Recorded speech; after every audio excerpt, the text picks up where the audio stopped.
Don't worry about anything. Rather, pray about everything. The Apostle Paul in the book of Philippians chapter 4, beginning in verse 6, says, "Be anxious for nothing, but in everything by prayer, supplication, with thanksgiving, let your requests be made known unto God. And the peace of God, which passes all understanding, will guard your hearts and your minds in Christ Jesus." He goes on to say, "Whatever things are true, honest, just, pure, lovely, good report, virtuous, praiseworthy," he says, "think on these things." And finally, he wraps up the section by saying, "The things that you have learned, heard, received, or seen in and from me, put those things into practice, and the God of peace will be with you."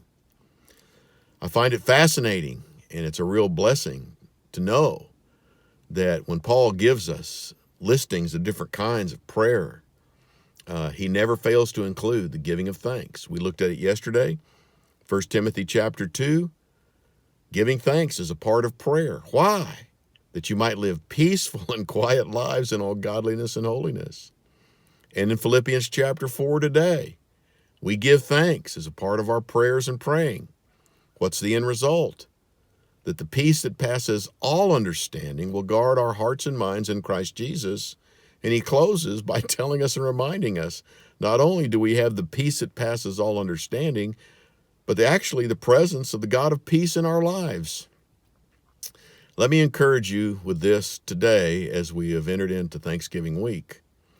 If you want to live a more peaceful life, peaceful, quiet, godliness, holiness, peace that passes understanding, the God of peace present in your life. If you want to live a more peaceful life, be a more grateful saint.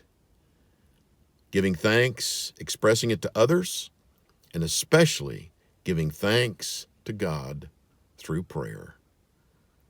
The peace of God and the God of peace be with you all. Have a good night.